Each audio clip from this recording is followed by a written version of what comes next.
이에 유다와 베냐민 족장들과 제사장들과 레위 사람들과 그 마음이 하나님께 감동을 받고 올라가서 예루살렘에 여호와의 성전을 건축하고자 하는 자가 다 일어나니 그 사면 사람들이 은그릇과 금과 물품들과 짐승과 보물로 돕고 그 외에도 예물을 기쁘게 드렸더라.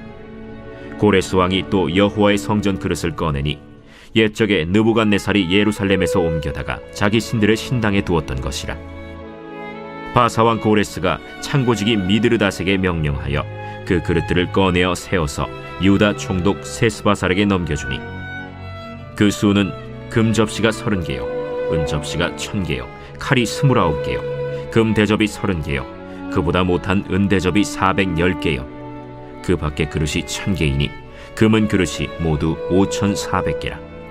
사로잡힌 자를 바벨론에서 예루살렘으로 데리고 갈 때 세스바살이 그 그릇들을 다 가지고 갔더라.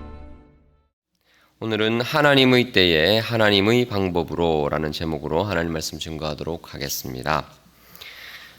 하나님께서 여전히 포로 이전에도 그리고 포로기 당시에도 그리고 포로기 이후에도 일하고 계셨습니다.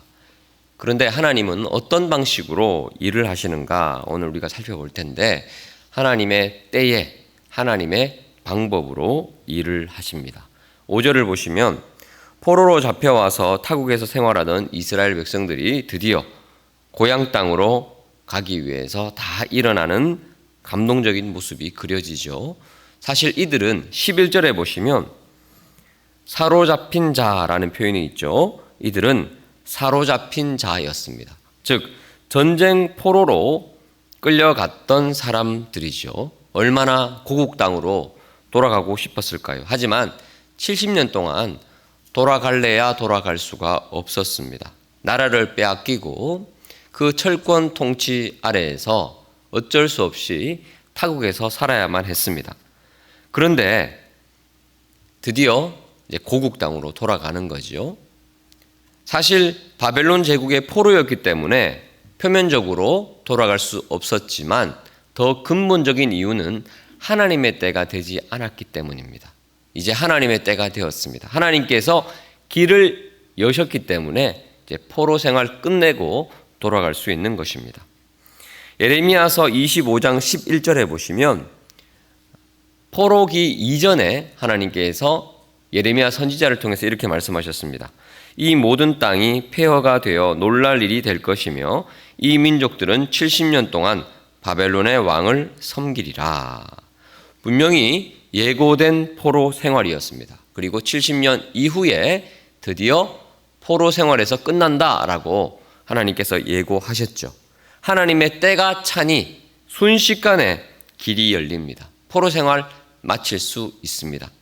성경에는 시간 개념이 두 종류가 있습니다. 헬라어로 크로노스의 시간이 있고 카이로스의 시간이 있습니다. 때라고 같이 번역이 되지만 헬라어는 전혀 다릅니다. 크로노스, 일반적인 시간입니다. 일반적인 시간이 흘러간다라는 뜻이고 카이로스라는 헬라어가 사용될 때는 하나님의 섭리, 하나님의 뜻이 담겨있는 때 혹은 시간을 의미합니다. 오늘 이제 포로기가 끝나고 고국 땅으로 돌아가는 때는 언제입니까? 바로 카이로스, 하나님의 때라는 것입니다. 하나님의 때가 되니까 그토록 가고 싶었던 고국 땅으로 갈 수 있는 것입니다. 성전을 다시 지을 수 있는 길이 열리는 것입니다. 성경에는 이런 카이로스의 때가 종종 등장합니다. 아브라함이 하나님의 약속을 받고 아들을 낳는 때는 언제입니까? 하나님께서 약속하신 지 25년이 지나서 아브라함의 100세 때가 되어서야 아들을 낳을 수 있었습니다. 물론 인간적인 힘으로 억지로 낳고 싶어서 낳았던 아들이 있죠. 이스마엘입니다. 하지만 인간의 힘, 카이로스가 아니라 크로노스의 때에 낳았던 아들 때문에 얼마나 아브라함이 고난을 당했습니까? 고생을 했습니까? 하나님의 때를 기다릴 때, 하나님께서 길을 열어주실 때, 그때 움직여야 하고 그때 일해야 할 줄 믿습니다. 다윗에게는 10년의 광야 생활이 필요했고 요셉에게는 13년의 노예 생활이 필요했고 모세는 40년의 나그네 생활이 필요했습니다. 각 민족도 마찬가지고 개인도 마찬가지고 우리도 마찬가지입니다. 우리에게도, 우리 가정에게도, 또 우리 교회에도 하나님의 때가 분명히 있는 것입니다. 하나님의 때, 카이로스의 때가 이르면 길이 열리고 우리로 하여금 일어나게 하시고 우리를 통해서 일하실 때가 있다는 것입니다. 그때가 반드시 있음을 기억하고 기다리고 인내하고 기도하시는 여러분 되시기를 축원합니다.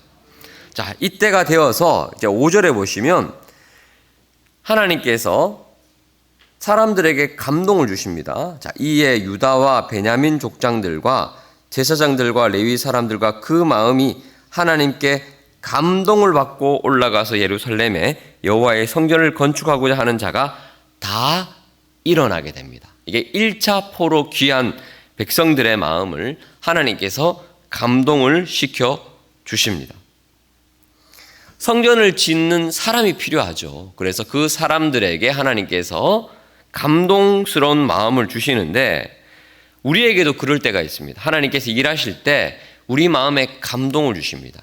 성령님의 감동 가마를 주셔서 헌신하고자 순종하고자 하는 마음을 부어주세요. 그런데 두 부류가 있죠. 이런 감동을 주실 때 순종하는 사람이 있고 감동을 주셔도 이 핑계 저 핑계 되면서 순간 아멘 말은 하지만 움직이지 않는 사람들이 있습니다. 오늘 본문을 보시니까 감동을 받고 실제로 그 자리에서 일어나는 표현이 있죠.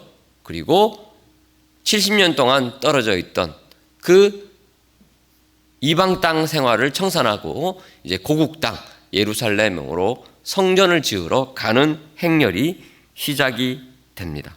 하나님은 언제나 이렇게 마음에 감동을 주시고 감동받은 사람의 헌신과 수고와 순종을 통해서 일하신다는 사실을 꼭 기억하시기 바랍니다. 하나님께서 우리에게 감동을 주실 때가 있습니다. 말씀을 묵상할 때, 말씀을 들을 때, 기도할 때 하나님께서 문득문득 우리에게 생각을 주시거나 아이디어를 주시거나 성령의 감동 가마를 주실 때 여러분 그때 기꺼이 순종하시기 바랍니다. 그것이 바로 하나님께서 일하시는 방식이라는 것입니다. 자, 이렇게 감동받은 사람이 일어나서 고향 땅으로 가려고 할 때 하나님이 그냥 지켜만 보십니까? 아닙니다. 자, 6절 보시면 그 사면 사람들, 이방인들입니다. 그 이방 땅에서 유대인들이 살고 있을 때 그 지역에 있었던 이웃들이 어떻게 하죠? 은그릇과 금과 물품들과 짐승들과 보물로 돕습니다. 그리고 예물을 그들에게 드립니다. 참 감동적인 장면입니다. 너희가 고향 땅으로 가느냐, 성전을 재건하러 가느냐, 그러면 내가 좀 보태주겠다 하고 물질적으로 도와주는 겁니다. 그리고 건네주면서 얼마나 격려의 말, 응원의 말을 했을까요? 하나님께서 주변에 있는 사람들을 붙여주시는 겁니다. 필요한 물품들, 재정적인 지원을 해 주신다는 것입니다. 하나님은 단순히 우리 마음에 감동만 주시는 것이 아니라 아멘 하고 순종하며 나아갈 때 우리에게 돕는 손길 반드시 붙여주십니다. 재정도 지켜주시고 물질적으로도 공급해 주신다는 것입니다. 응원하는 사람들을 붙여주시고 기도의 동력자들도 붙여주십니다. 근데 여기에서 끝나는 것이 아닙니다. 7절입니다. 7절을 같이 한번 읽어볼까요? 시작. 고레스 왕이 또 여호와의 성전 그릇을 꺼내니 옛적에 느부갓네살이 예루살렘에서 옮겨다가 자기 신들의 신당에 두었던 것이라. 자, 어떤 일이 또 일어납니까? 성전을 짓는 것 참 쉽지 않은 일입니다. 그 장면이 에스라서 전체에 이제 기록되어 있는데 성전을 짓는 것보다 더 힘든 일이 뭐냐? 성전 안에 기물들이 있죠. 기물들. 제사에 필요한 여러 가지 도구들, 기물들이 필요한데 70년 전에 바벨론 제국이 몰려와서 전쟁에서 이겨서 포로로 잡아갈 뿐만 아니라 이 성전 기물들을 다 가져갔습니다. 그리고 성전이 완전히 무너진 거죠. 자, 성전을 다시 재건하더라도 이때 필요한 성전 기물들이 꼭 필요한데 이 기물들을 만드는 것이 녹록지 않습니다. 많은 재정이 필요하고 또 일꾼들도 필요하고 세세한 노력이 필요하고 준비가 필요한데 언제 성전 기물도 준비하고 성전도 건축할 수 있습니까? 그런데 하나님께서 예배해 두셨던 그 창고에 있었던 성전 기물들 고레스 왕에게 하나님께서 명령하셔서 그 성전 기물 다 가지고 가라라는 명령을 하게 하시는 거죠. 자, 그래서 8절에 보시면 창고직이 미드르닷에게 명령을 합니다. 그 모든 그릇들을 꺼내어서 세어서 하나도 빠짐없이 유다 총독 세스바살에게 넘겨줍니다. 그래서 9절, 10절, 11절 모든 그릇에 개수가 나오죠. 그리고 포로 귀환할 때 다 챙겨가라 라고 얘기를 하고 있습니다. 70년 동안 이 성전 기물들이 그대로 보존되어 있었다는 것입니다. 돌려달라고 이 이스라엘 백성들이 간곡히 요청한 것도 아닌데 고레스 왕 먼저 명령을 내려서 그대로 돌려주라라고 말하고 있는 것입니다. 정확하게는 하나님께서 고레스 왕에게 그런 마음을 부어 주신 것이죠. 마치 이 장면들이 그 옛날 출애굽하던 이스라엘 백성들의 모습과 너무나 닮아 있습니다. 400년 종살이 하다가 하나님의 때가 되니까 길을 다 열어주시고 홍해를 갈라주시고 포로 귀환하게 하셨죠. 오랜 세월이 지나서 지금도 마찬가지입니다. 고국 땅 예루살렘으로 가서 성전을 재건하라. 하나님의 명령이 떨어지니까 모든 상황과 환경이 열어지는 것입니다. 그 시작점은 어디 있습니까? 하나님께서 감동의 마음을 부어주셨을 때 그 마음 받고 아멘하고 그 자리에서 일어나서 순종하는 사람이 생겨났을 때 하나님께서 길과 환경을 다 열어주시고 필요한 것들도 다 채워주신다는 것입니다. 주 안에 사랑하는 성도 여러분, 우리가 주님께 순종할 때 하나님께서 감동 부어주셨을 때 일어나 나아갈 때 하나님께서 날마다 필요한 이른 비와 늦은 비를 우리에게 채워주실 줄 믿습니다.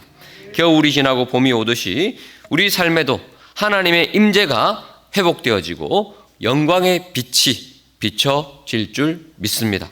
코로나 이후로 이제 우리가 부흥회를 했습니다. 공동의회도 마쳤습니다. 우리 창일교회 가운데서도 하나님께서 감동을 주실 때 아멘하고 순종하는 귀한 성도들이 더 많이 일어나게 될 줄 믿습니다.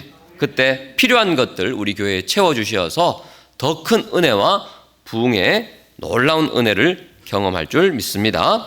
말씀을 기억하면서 기도하도록 하겠습니다. 하나님, 주님께서 감동 주실 때 아멘하고 헌신하고 일어나게 하여 주옵소서. 그리고 날마다 채워주시고 필요한 것들을 공급해 주시는 주님을 경험하는 우리 인생, 우리 교회 되게 하여 주옵소서. 주의 이름을 부르고 합심해서 기도합니다.